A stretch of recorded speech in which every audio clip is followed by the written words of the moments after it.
Namun ing kadang panjenengan Anangir Raden untuk menaik sowan kula gandhaken kamardikan ajar pirang menawi ganggu kamardikan namung kemawon damel jingak ing manah kanthi sarana boten kinten-kinten lan boten wonten sasmita menapa-menapa dadak kelawan putra ing pejajan lajeng menika wau sami manggih rahayu rawuhipun ingkang bas rawuh lan angiraden namung karis ing sambuta lan boten wonten aral beda menapa-menapa awit dikathok pangestunipun ajar pirang namung sungkem kula ini kula tampikir badhe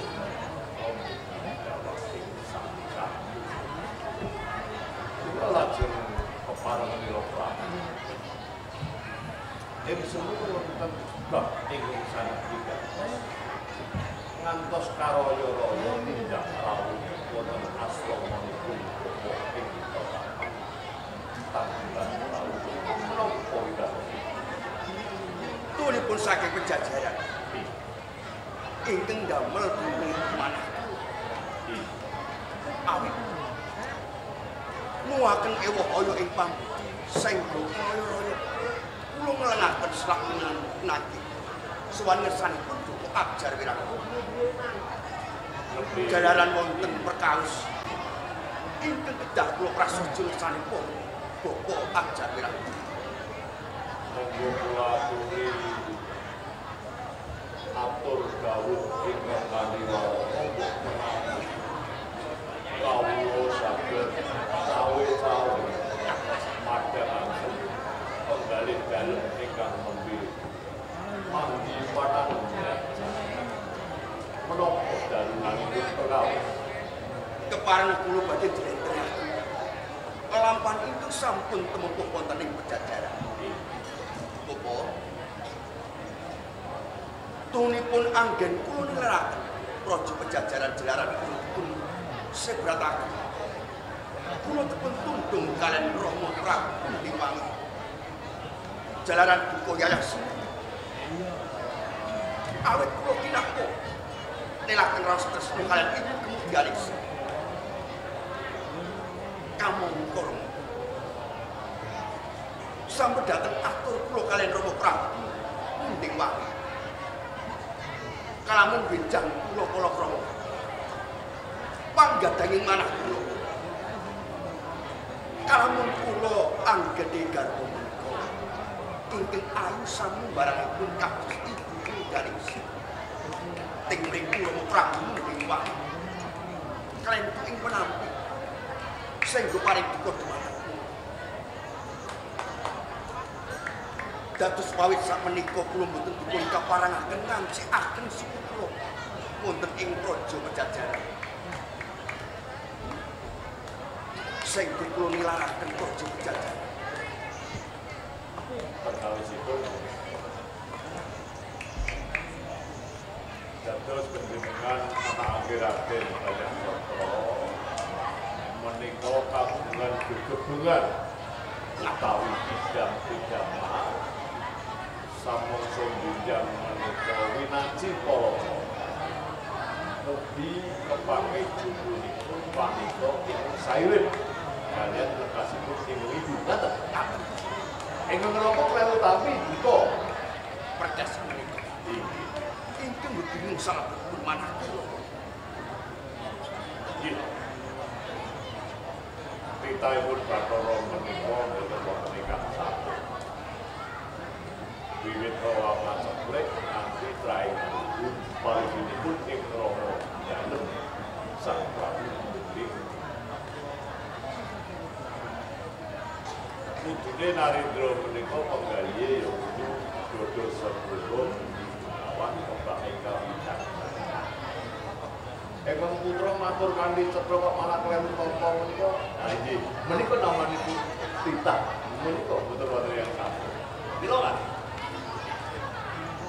menawi mawang kuwantu jenengan pengenaken binjang menawi panggih jatuh praminipun wanita kula wau sairip kaliyan ingkang dibutuhkan ing menika wonten sarana jenengan menika kedah lelampah.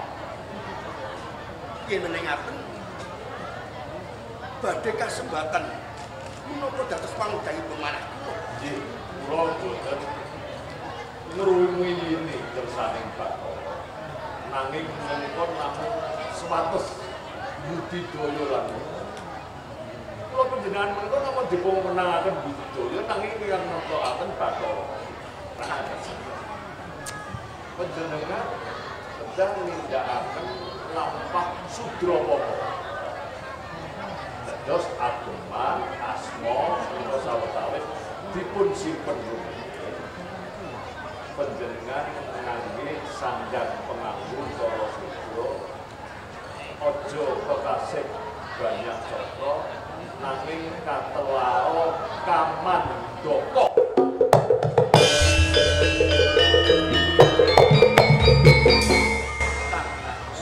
Mau sesembatan boten banyak dokter nanging kaman. Menika mugi-mugi Bathara tansah angayomi sak tindak jantanipun anak anggir Raden Banyak. Kepareng pamrayu genipun bobo ajar wirang. Makaten inggih Lajeng kula kedah jangka kendhak isih. Tumuju wonten pundi kok? menika mangke jenengan dika kedah tumuju ing wewengkon pasir kanthi menawi namung cerak mekaten abduripun abdi dalem kawula pun ajar jirang Namun nelaken agung panun intitan kok tidak saged. makaten inggih sami-sami Kepareng sak menika kula nyuwun pamit. Panjenenganipun bobo ajar wirang. ini monggo bedhah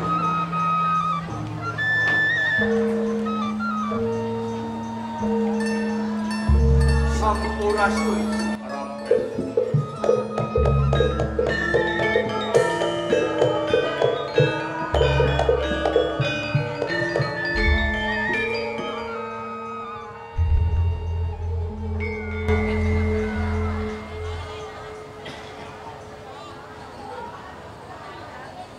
menika ranggir Raden Banyak. Inggih bobo ajar wirang. Saking tindak pundi menapa nembe Cantrama ameng-ameng bedak pikat lajeng kampir wonten ing tetapan tanggan prawan Bobo ajar wirang. dari Saderengipun kula mangke boten kataluwen banyak ngampar ngaturan sembah pinarga mugi pun inggih kula tabi mugi dawuh ing sami-sami apa inggih namung mundi dawuh ngersa dalem Rama Prabu tunting wangi kang supados marang sowan ngersanipun Bapak ajar wirang roh inggih jalaran kok tepung gelang anggen kula ngupati wiku ingkang bentuk tapanipun Brahmana ingkang kasedik paningalipun mila kok sowan kula ngersa Bapak ajar wirang namung kepingin nyuruh widekaken lan kadang kula nggih Kang Mas banyak toto ing ali kalenggan sakmenika sampun katundung teges nilarang wonten ing kraton Pajajaran.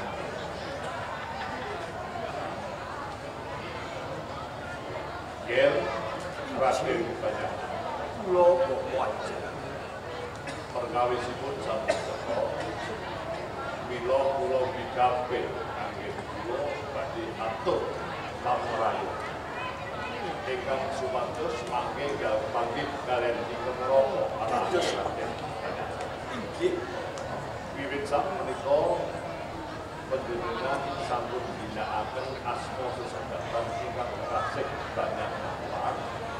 Nanging sakmenika cara sandangan Sudra Sumali ginakaken sesebatan silih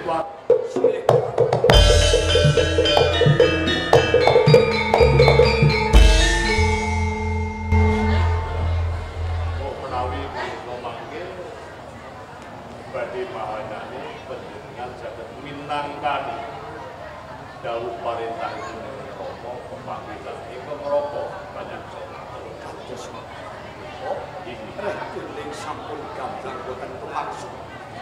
Anggen kula nampi keparlo. Kula nyuwun pamit so tambahi pangestu. Samantinipun kula saged panggi lan kadang kula ingkang mas banyak. ibu jawet saking panjenengan rasane pemandang sing tak batal mangki ora ayo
sami mugi ndadosaken jimat para yakswandanu kepiye kamu siji boko siji.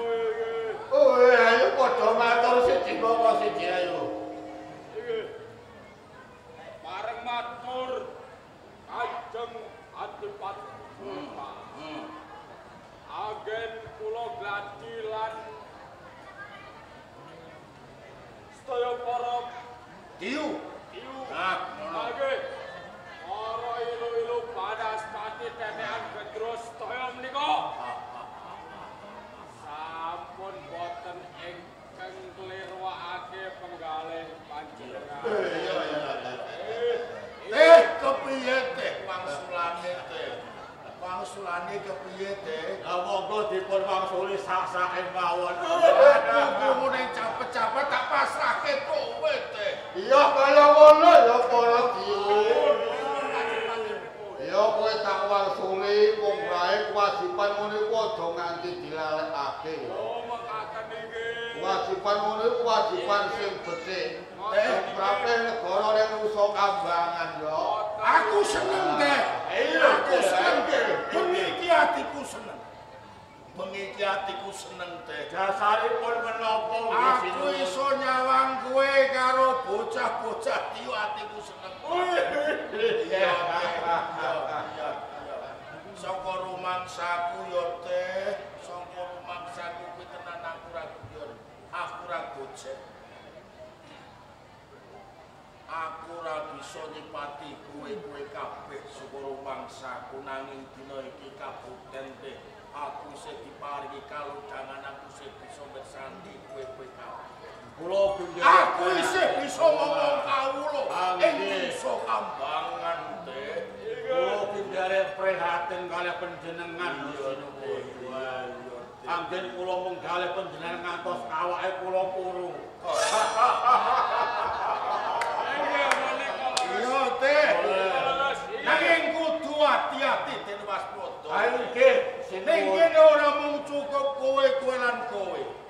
Ning kene ana menungso sing darbe kalungguhan anyar. Ngenteni kalungguhane wong sing wis ora mangkat. Kowe Kudu hati-hati teh. angge kula pun ngertos dheweane kok nggih. Iki menungso iki bebayane teh. Ya sing manggon ana sisihku iki teh. Sanggure pilar Ning kowe aja kuwatir. Yen nganti ana papan tak dugangane ning kene. Kowe iki ketoke meneng ning bebayane teh. Hati-hati kowe ya. Kowe hati-hati kowe. Wah, Ketoke meneng ning rumono kupinge dijereng ombo teh.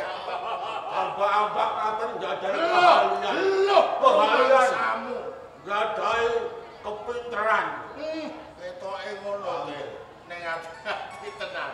Hati-hati tenan teh kowe. Geser radioane ning aku. Nggih ngaturaken panuwun kalih. Lho, kudu wajib.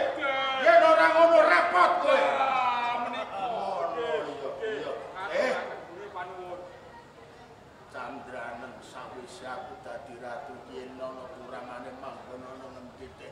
Yen ana kaluwihane kowe ora kena matur. Nanging kekurangane mora ge sira. Baike, menawi pemangke kula menika taksih wonten kirangipun. Apa teh?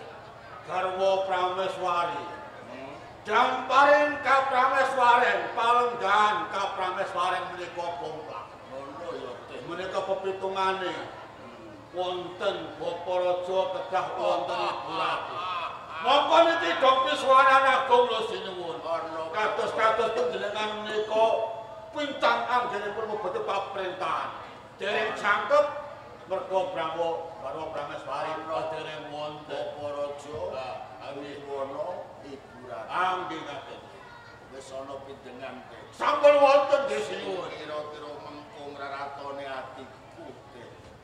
Wis ana. Nanging dumadi sapa jalma manungsa lumrah. Oh, titahe jalma kuwi, titahe jalma manungsa. Iya teh. Lajeng sinten nggih sinuwun? Ora ya bungsu Cipta Rasa.